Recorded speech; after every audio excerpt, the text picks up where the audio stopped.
My job at Fairchild turned out to be hardware, which was great because even though I was initially unqualified, that's exactly what I wanted to do. That is Alan Schiffman. He's invited me and my producer Josh to his San Francisco apartment to talk about the many things he has done in his long career, working on all kinds of technology. Right now, he's in the middle of telling me a story. And so I designed microprocessors for, computers on a chip for Fairchild for about 3 years, and one of them shipped and was popular in the military. This story is not about microprocessors, but he assures me it's relevant. While I was holding down that job, I still had a lot of interest in other things, and one day I came across, I don't remember exactly where, but it was kind of like the thing you see scrawled on a bathroom wall, although I don't think I found it on a bathroom wall, and it said, "For a good time, call this number."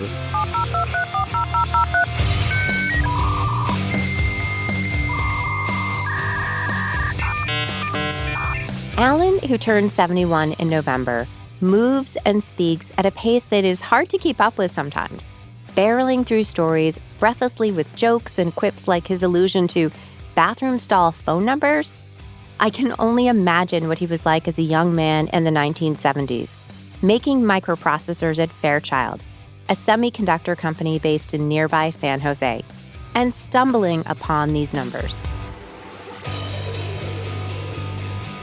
I don't know if you know what war dialing is, but it's when you dial, in the old days of acoustic couplers where you'd plug your phone into these little rubber cups to talk to another computer. Okay. War dialing was like calling random numbers and waiting until you heard a modem tone, right? Some people could even whistle back a modem tone, people with perfect pitch.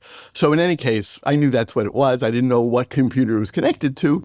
So, I took a terminal home from my employer and I plugged it in and dialed the number, and sure enough, there was a modem. So to cut the long story short, it turned out to be an ARPANET terminal interface processor at NASA Ames. It didn't, like I said, it was just for a good time call as a phone number. It didn't really say what it was. Did any of that make sense to you?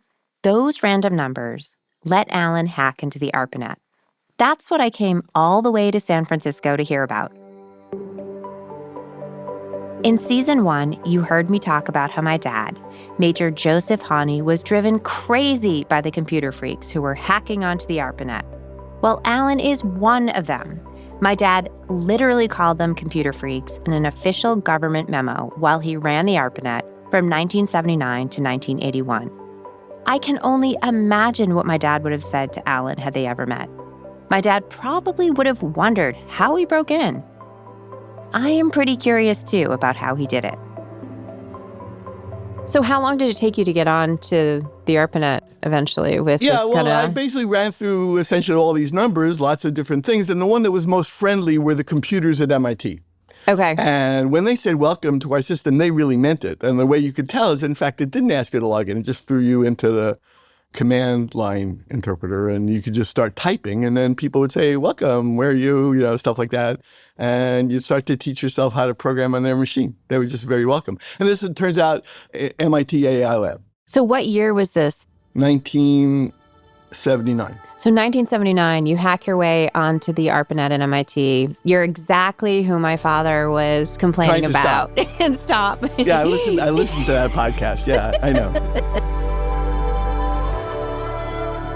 As amazing as this story is, it wasn't actually the reason I reached out to Alan in the first place. Just a coincidence I discovered when we started talking. Alan is not just an ARPANET hacker. He is one of the next generation of internet pioneers who came after my father, and all the people we talked to in Season 1. The generation who took the internet from an exclusive tool for the military and researchers to a World Wide Web.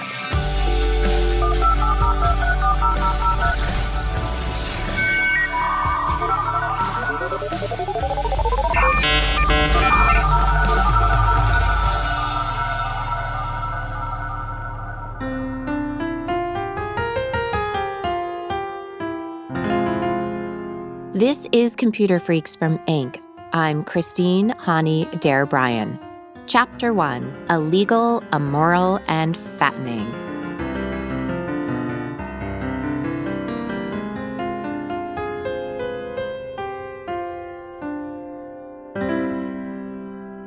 It's a new season of Computer Freaks, and a lot has happened since the last episode aired. the broad use of AI and the massive role played by tech billionaires in this last election have made understanding how the internet came to be more important than ever. It demands our attention.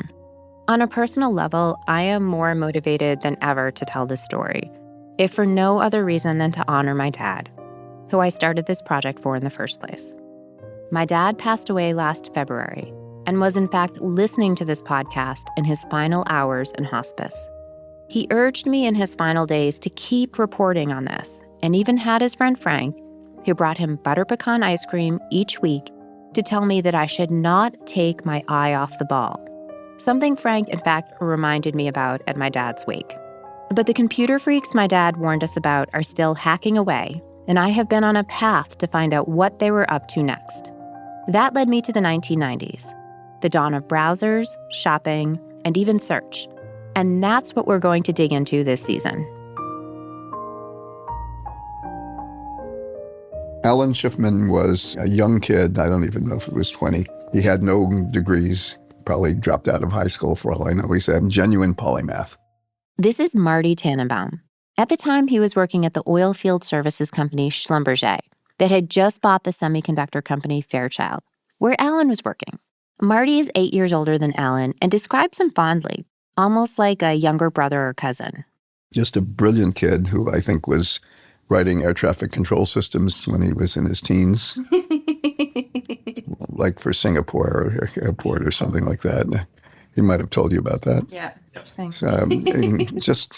He was this young kid. We were all some of the greatest AI people in the world. And I say that humbly. Don't even have to count myself in there. But the people I started this laboratory with were world famous. And he wasn't kidding. Of course, Alan knew how big of a deal these guys were. There's four guys: Marty Tannenbaum, Harry Barrow, Dick Duda, and Peter Hart.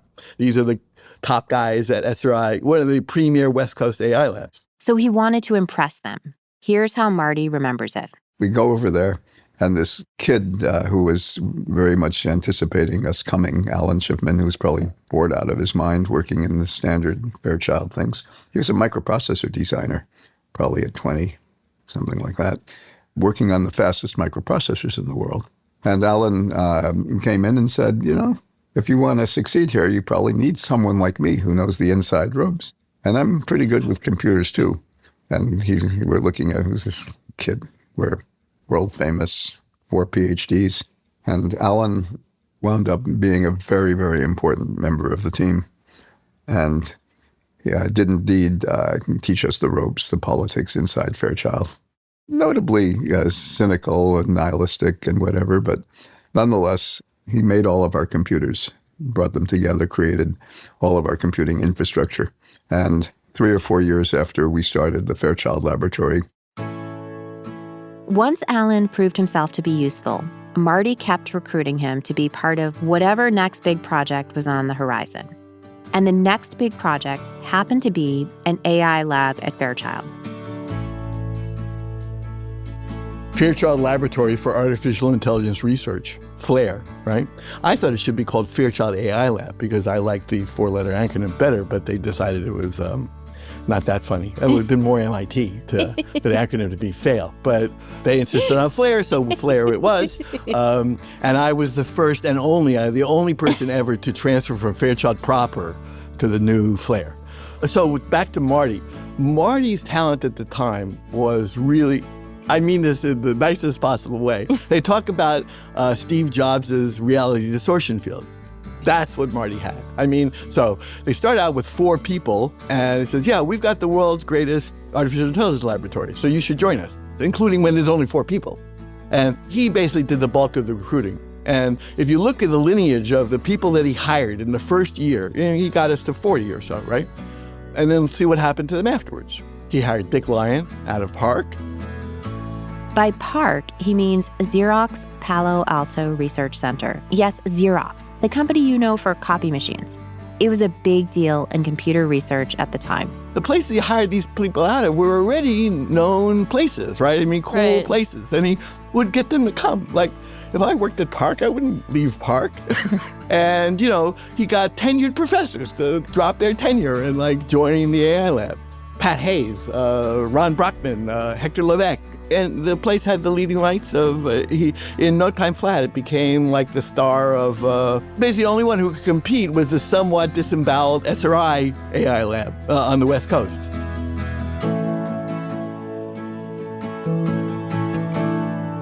Eventually, Marty would leave Schlumberger, but Alan would follow him.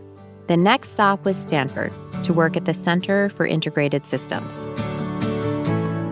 When you talk about literally incubating something at Stanford, that's what we were doing. And what was funding that incubation?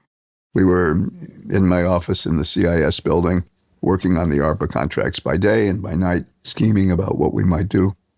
That's right. All roads, at least most roads, lead back to ARPA when talking about computer science in those days. ARPA enabled all kinds of academics to pursue scientific research, like internetworking. If you listen to Season 1, you know that the work ARPA did since the 1950s had a measurable impact on the world. But the work had to support government research, and all other uses of the ARPANET were illegal. And it wasn't just the ARPANET that had these restrictive acceptable use policies. Most regional and university networks had even more restrictive policies banning commerce on their sites. In 1991, NSFNet, which you heard about in Season 1, updated its acceptable use policy to allow some commercial traffic. But still, many, many things had not been sorted out. Buying anything on the internet back then seemed super crazy and risky. But at this moment for Marty, Alan, and the rest of the team, ARPA is about to let them take their careers and legacy into their own hands. A climactic time was I was at an ARPA meeting with Jim Plummer, who was the head of the Center for Integrated Systems. And I asked him, I said, if I wanted to go, move out and start a company, would you be okay with me taking the ARPA contracts with us? And he was very both kind and also probably glad to see us get my company and formation out of Center for Integrated Systems. And we were able to start the company EIT. There were 4 of us founders, and I think we each put $500 in. It's like nothing. And we had our ARPA contracts. Enterprise Integration Technologies, or EIT, as Marty said, was founded in 1990. He started it with Alan and a bunch of other guys, including Jeff Pan, Jake Lixman, Steve Harari, and Bruce Hitson. This was one of the first of what would become thousands of Silicon Valley tech companies. At the time, the industry was still a small collection of government agencies, universities, and old-school tech institutions like IBM. As an Inc. podcast, of course, we love a founder story. It's what we're all about. And one of my favorite parts of reporting on founders is just how, let's say, quirky founders sometimes can be. Marty is no different. If you'll bear with me for a minute, I'll get back to the tech. But I want to share with you some of Marty's quirks. Marty was always eating at every meeting. Marty was late to every meeting, annoyed the hell out of me because I was the one tasked with making meetings for him at the time, I believe. This is Martha Daynow, who started out working as an assistant at the EIT offices. How she ended up working for Marty was essentially happenstance. She hadn't set out to work in tech. She was a UC Berkeley grad and recent divorcee looking for a job who answered a call from a temp agency. But it turns out she was exactly who these boys needed, an unofficial den mother to keep them in line. And so I'd be like furious if he was late, and he was always late. I'm like, later tell him, like, do you realize how rude that is? He doesn't realize, I don't know what he realizes about that, but he's still, to this day, always late. His admin is always on him, always makes all these weird buffers on his calendar so he can make it to the next meeting on time. And she'll have to cut him off while he's in a meeting, say, Marty, you have to get off the phone now. Someone's waiting for you. It may not sound like it, but Martha is a huge fan of Marty. In fact, she still works for him. Like a doctor, or, because now I'm working for him in a startup that's nonprofit for cancer patients. There's a doctor that we've been trying to get a meeting with for whatever, and he's making the guy wait. I'm like, not good. So those kind of things were horrible, the lateness to meetings. They're always eating and not eating with grace at meetings. So what do you mean by that? I mean, crumbs falling all over the place and kind of, chewing with your mouth open. It was all the things that you feel like, oh my God, please. Yeah, he's a little bit of a messy eater. So I just think I was not appropriate to eat in meetings for Marty. Maybe some people could if they knew how to do it daintily, but. And I heard his preference was the baguette, lots of baguettes. Baguette and Evian water and green grapes. Those were the items that he ate. And that was the only items he ate. He was very conscious of his health. I think his mother had passed away due to heart problems, and perhaps his father as well. I don't know. So he was always on watching cholesterol. Cholesterol was nothing with fat. And if you would go to a restaurant with him, it was like, I'll have this saumon Monier without the Monier sauce. I mean, it's like, okay, then why are you having it? But that kind of he had no sauces. That's pretty much how we found Marty when we arrived at his longtime home in Portola Valley, California, perched on a hillside with endless views. He was late, of course. So his assistant, Masako, welcomed us into his home and offered my producer, Josh, and myself something to drink and some snacks. When Marty, who is 79 years old, arrived from a doctor's appointment, he was carrying a baguette and was munching on grapes. And he literally requested cheese before our interview. I need to get my cheese yet. Oh, your cheese. Okay. No one has brought me cheese. I keep requesting it. Here we go with the food again. Alan, as I'm sure you can assume, also wasn't the easiest to rein in at work. Martha, who I'm speaking to at Alan's apartment, by the way, told me how much Alan got on her nerves at EIT. Alan. We started off on the bad foot, but then it ended up fine. So what was the bad foot it started off on? I felt he was condescending and pedantic, and I lost it one day. Like, I wasn't used to being my own boss. So somebody talking down to me was like, and I just remember in the kitchen going, I'm a Phi Beta Kappa graduate from UC Berkeley. I am not stupid. It's like, and from then on, we were friends. I mean, then I don't know, all of a sudden, like, he got respect for me. I don't know what happened, but all of a sudden, he treated me like a normal person. I felt like he was treating me like, oh, there's the low, stupid girl in the front desk kind of thing. And I couldn't handle it. I get furious. So we're all very fine now. We've become very good friends. I mean, we'd go to his house for dinner with his wife. He would come over. Martha was the first woman hired in the office. She was responsible for tasks that the computer freaks, despite their big brains, didn't really know how to handle. Everybody was so nice to me because I was like the only girl in the woman in the office. And I felt special in the office because everybody was like, oh, Martha can fix this, Martha can do that. For a bunch of engineers, they can't do things like fix fax machines. They can't do anything that's like practical things that need to be done, like fix how to, do something with the telephone system or how to, just stupid stuff. And you're like, really? And then they would like open the cupboard to get a cup and they leave the cupboard open. I'm like, dudes, I'm not your maid. Let's get this real straight. I'm here. I do help clean up and I do help do things, but there is no maid in the office. We do have a janitor. He comes and picks up the garbage, and that's about it. So you guys have to do your part. And this was a constant meme online. Yeah, it was kind of that. They were definitely distracted by the project they were working on, which brings me back to what EIT was actually doing. So setting aside the fun office drama of Marty, Alan, and Martha, the folks at EIT, led by Marty, were thinking of how to solve some pretty big technology issues. I was much more interested in something much more higher level, which was, how do you coordinate thousands of people at hundreds of companies designing something like a 747 aircraft? And the answer I came up with was use something like the ARPANET to be able to connect all of those companies and organizations so you could do concurrent engineering. And it suddenly hit me that what I had been doing for the last 10 years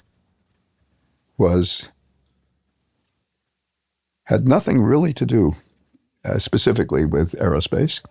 It was about e-commerce, right? There was all these people using the net, 20 million email users at the time. And, files were going back and forth, messages, but no one was using this for commercial purposes because it was illegal. Okay. And I said, 20 million people using this thing, but no money going back and forth. But this is a marketplace. What Marty was thinking about for EIT was essentially what is now the basis of so much of our entire global economy. As he said, this was e-commerce. But there was one problem. It was illegal to use the ARPANET for commercial purposes because its original point was for the Department of Defense and academic institutions to share information for free. Marty wanted to think up a world of reasons to make it legal. So while this dream of commerce online was, at least at scale, impossible, it was not that way for long. I envisioned internet shopping, but there was no web, so it wasn't part of the equation. We're going to take a quick break, but when we come back, we're going to hear about another person you may know who Marty introduced to e-commerce and how EIT's visions shaped the world we live in today.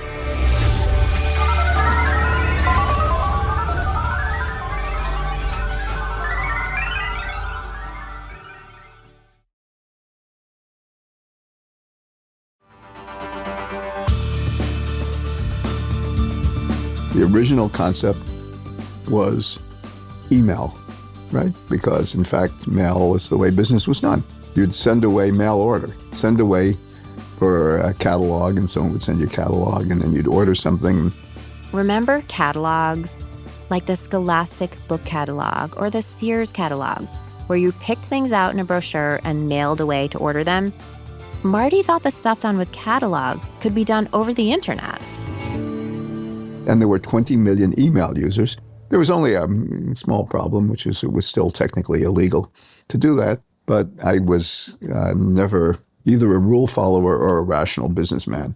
Certainly, I was into it because of the vision of what might be possible. And if you ask me, do I understand how internet commerce was likely to unfold and the impact it was likely to have on industry after industry? Yes, we understood that completely in 1990. And this was like 6 years before Bill Gates talked about the internet tsunami.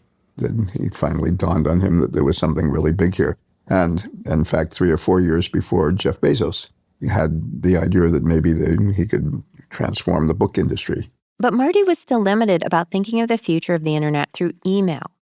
That changed when he went to visit his son, Josh, who at the time was studying physics at Yale and had an internship in Santa Fe, New Mexico. Josh had something to show his dad that a British computer scientist named Tim Berners-Lee had created in 1989. It was the World Wide Web. We were still focused on email. And Josh said, Dad, come take a look at this, something cool. And what he showed me was the web less than a year after Tim Berners-Lee had developed it and first launched it. And still at the time, there were probably only 30 or so sites on the web. So this is still just text-based? Yeah, it was, they were all physics labs. Okay. The terminals were, to the extent that people use terminals, were green screens with, 10 rows, 10 lines, and you'd move the cursor up and down and pick the thing you wanted. I was just blown away by the simplicity and the real-time interactivity. And I said, this is the way to do it, not email, right? And so being a non-businessman, I come back all excited as a nerd and say to my colleagues, this email thing, we're going to pivot, we're going to do the web. And no browsers. This is an EIT use. Yeah, right? No browsers, still illegal. 20 million email users versus 30 physics labs. Of course you would pivot, right? No.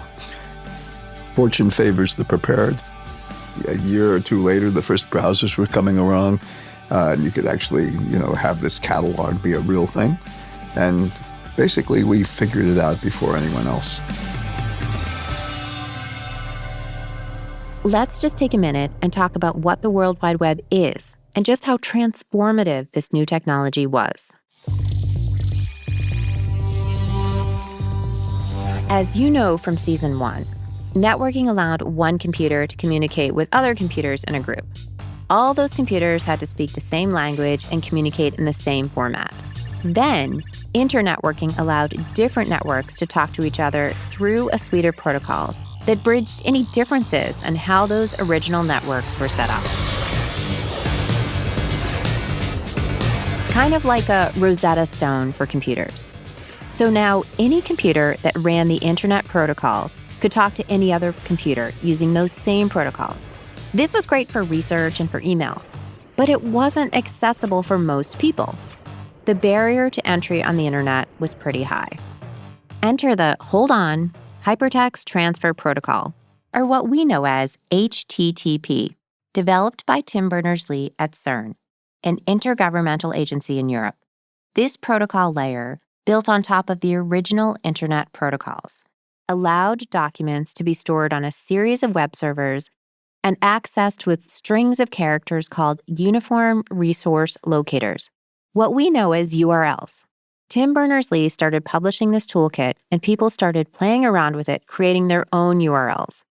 That pivoted the world we live in from using the internet to send emails back and forth to each other, more toward directing people to websites. Now, you are probably thinking to yourself, yes, Christine, we know what the web is. We use it every single day. Well, that's exactly my point. The internet we talked about in season 1 is not the internet most people use today. Let's pause for a second on Marty and Alan's story and take a detour far away from Silicon Valley. My producer Josh has flown out to Hawaii to meet with a man named Kevin Hughes. Hi, Kevin. Oh. Hi, Josh. Josh, how do you Nice do? to meet you. How are you? Aloha. Thanks for having us here. Yeah, thanks for coming down. Yeah.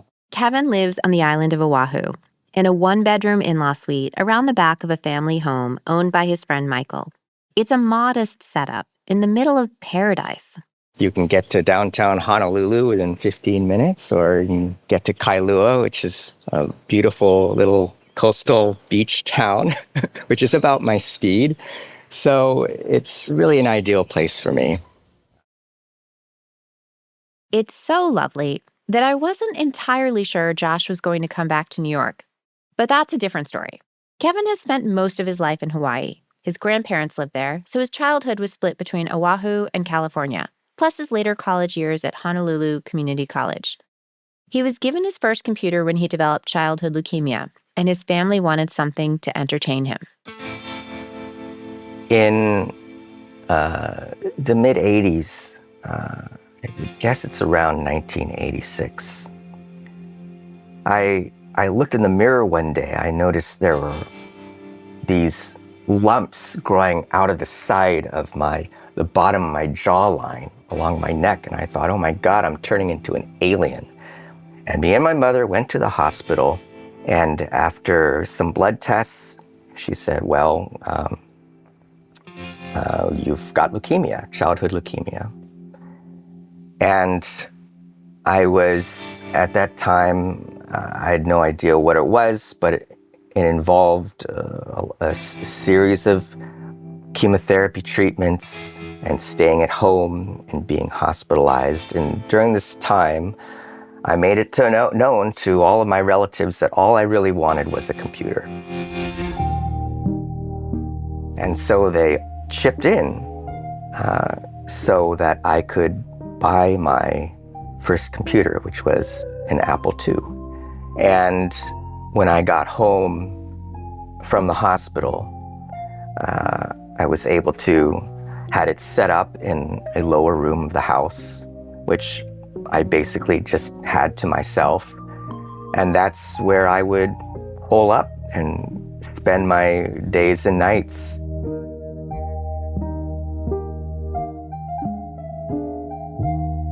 For the last nearly 25 years, he's made this his permanent home and lived a mostly quiet life. He spends his time with friends, savors the island's exotic flowers, and plays music. So you might be wondering, why did we come all this way to talk to Kevin? It's actually because of something he did back in the early 1990s while at Honolulu Community College. So if I click on Dinosaur Exhibit, this is exactly what it looked like if you were browsing the web in May 1993. Wow. And here we had instructor Rick Ziegler, who is one of the natural history instructors there. And I took audio recordings, snippets of him, and linked to them. Let me see if we can play one of these. That would be great. My name is Rick Ziegler, and I'm a history instructor at Honolulu Community College. About 6 years ago, I was one of the people involved in the building and the bringing to the islands of this dinosaur exhibit, and I'd like to take a few minutes and tell you a little bit about what we have here, what you're seeing on the screen. So this would have been most people's introduction to audio on the web. Making a website for an exhibit at your college seems like such a quaint thing now. I mean, basically anyone can log onto Squarespace or Wix and build a website in minutes. But in 1993, this was revolutionary, especially coming from a community college student over 2,000 miles from the center of the tech world in Silicon Valley. But it was this website that caught the eye of EIT, who, as we talked about earlier in this episode, had a knack for finding talent. Kevin would become one of the early employees of EIT and prove to be a special find, integral to the success of this burgeoning tech startup. This is how Alan remembers him. Kevin was basically the world's first and best webmaster. You think you know what the web ought to be like, including you, Tim Berners-Lee, but Kevin can in 5 minutes, can somebody says, I want a website that does that, and could I have a logo? It's like you turn your back and you bend over to get a tissue out of the tissue box, you turn back and there's your website. Complete with the new logo. So, it's like magic. He's a wizard.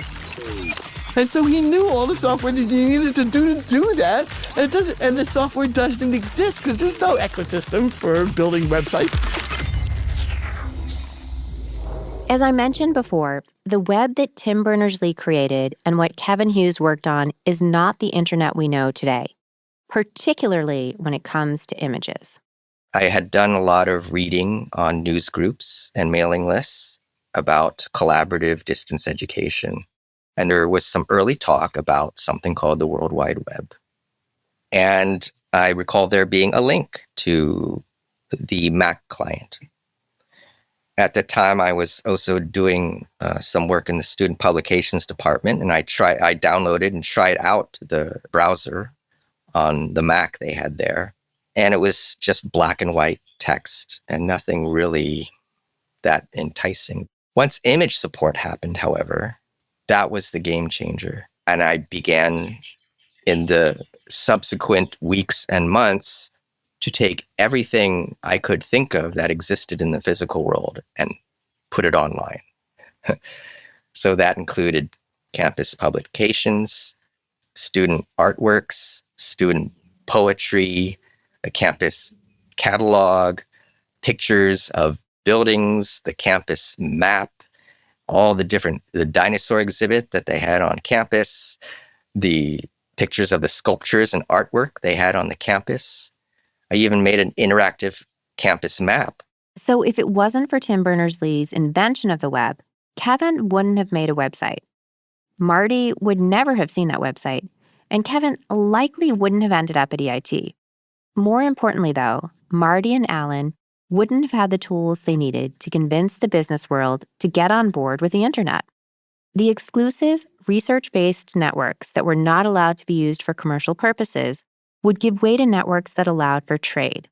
But even with a brand new web, it would take some convincing for Marty and Alan to realize their e-commerce dreams. They needed a good sales pitch. There was a lot, part of it was illegal. So that's where this idea, we kept on running up against it. Sometimes people say, what?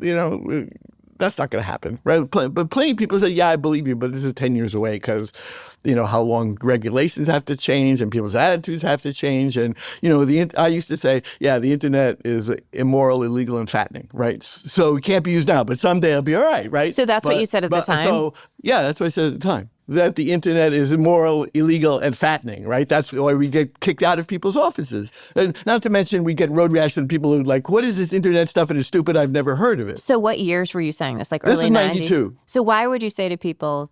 You said, this is the future and you could be there first. And this is a land grab kind of thing. And people said, yeah, but that's illegal, isn't it? And I said, well, it's not quite illegal if you do this and you have this loophole, you know what I'm saying? If one of your guys has this minor contract with one of these 50 different government organizations, then it's legal, right? Yeah, but some of the traffic might not be legal and stuff like that. We don't need this thesaurus, right? So in any case, Somewhere around there, Marty said, yeah, there needs to be a better, these guys, these lemmings, they need to see some lemmings go first. So that's where he started talking about this idea of making a consortium. So EIT mapped out a plan to create a coalition of companies to transform the web into what one day would become an open global marketplace. They got some federal government funding and partnered with a couple of other groups, including Stanford. They would call it CommerceNet. But if they're going to be taken seriously by the business executives they wanted in CommerceNet, the boys at EIT needed someone who could speak both the languages of business and technology. So EIT's then president, Steve Harari, hired his former colleague, Kathy Medich, an MIT electrical engineering graduate and Wharton MBA. She was part of the new wave of computer freaks, one that had business savvy to go with technical skills. They did an interview with Marty and Alan and Steve and a few other people from EIT and asked me my thoughts on how I would start up CommerceNet. And what was really funny was when we were talking about it with Steve, it was like, well, what happens if we don't get enough people who are interested? And then Alan said, well, what if we get too much interest? Steve and I sort of looked at him and said, well, then that's good because we have too much interest. On April 13th, 1994, that question was answered when the New York Times identified CommerceNet as the first high-speed, legal business-to-business network that would create a national electronic marketplace. The internet had moved well beyond the early legal restrictions of ARPANET and other networks. So CommerceNet tried to address all of the concerns that businesses had until that time about legality and security. And in fact, we had just an avalanche of interest after we announced CommerceNet. It was, I think in the first 2 days, we had over 2,000 inquiries on the phone or via email on what we were doing, how could people get involved, is it legal to be on the internet, all the sorts of questions we got. Some of the businesses to join CommerceNet included GE and Bank of America. The first year was all about getting people organized and getting the consortium set up, getting the initial things started. Second year was about running projects. And there was a lot of, we got requests all the time to go speak at various events and conferences. And Alan and Marty and I and Steve all shared that responsibility, right? So depending on what it was, one of us would go. We had tons of press interest in it. I mean, our press clippings for a year would be like 3 feet of press clippings because CommerceNet was considered at the forefront of all of it.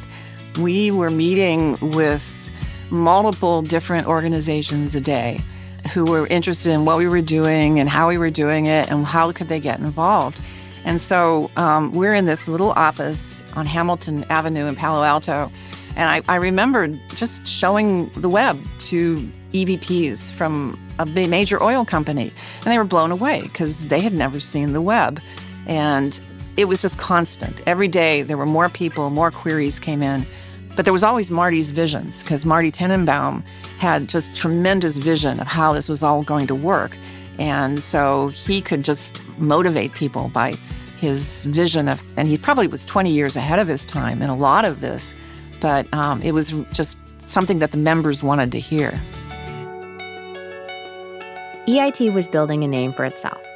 CEOs and executives from huge companies all came to Palo Alto to see the work they were doing and how this new thing called the web might help their businesses.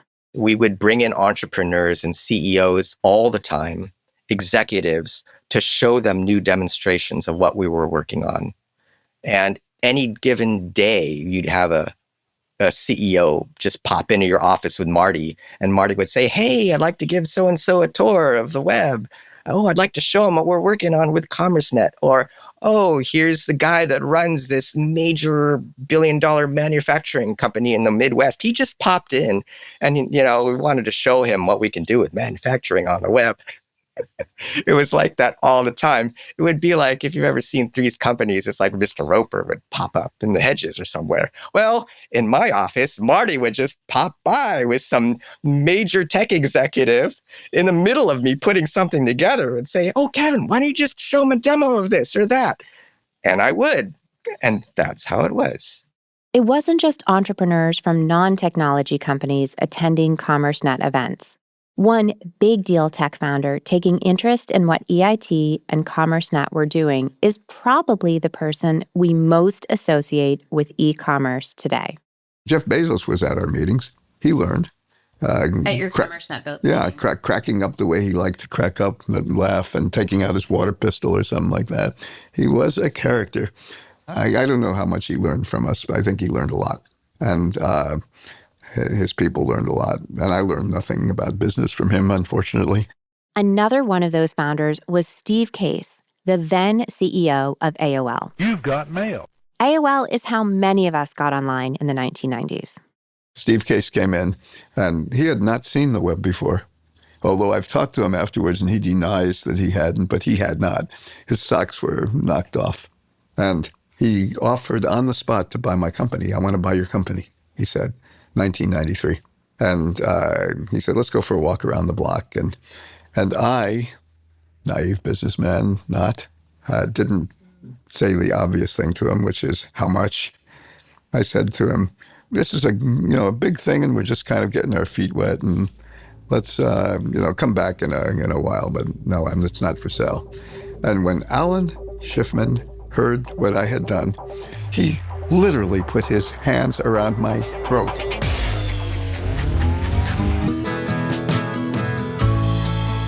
It was the mid-1990s. More people were logging onto the internet every day, and EIT had the potential to be one of the most influential tech startups of that time. Marty, Alan, Kathy, Kevin, and the growing team in that tiny office in Palo Alto were rubbing shoulders with future billionaires who all came, as Kathy said, for Marty's vision. I'm a very modest person, but I will say that we taught the world e-commerce as you know it, including Jeff Bezos. But if EIT was as influential as they seem to be, why is this podcast episode likely the first time you've ever heard of EIT or CommerceNet? Why are the names Marty Tannenbaum and Alan Schiffman not as well known as Jeff Bezos or even Steve Case? But you have heard of one of the Wonder Kids hired around the same time as Kevin Hughes. He was a tall, fast-talking, 22-year-old recent graduate of the University of Illinois Urbana-Champaign with a distinctively shaped head. Well, the thing that was really, really cool about the web is you could see visually who was doing good stuff. You could make offers to hire people based on watching their work. And so we, in fact, brought Kevin to EIT first, and then Mark Andreessen was graduating, and I think it was in the fall of 1993 that we hired him to join. And there was an interesting dynamic between Mark and Alan Schiffman. What was the dynamic like between Mark and Alan Schiffman? Alan was an accomplished programmer who knew how to write code and sell it and make money off of it. And Mark was, a brand new student, wet behind the ears. And Mark came out with a pretty firm idea of what he wanted to work on, and Alan had different ideas for him. Mark Andreessen now is one of the most wealthy and influential people in the world. His VC firm, Andreessen Horowitz, has invested in companies like Facebook, Airbnb, and Coinbase. His impact, for better or worse, on the tech world is surpassed by very few. But when Marty learned about him, he was just a kid at the University of Illinois, building a web browser at the National Center for Supercomputing. And we will dive deeper into Mark's story on the next episode of Computer Freaks.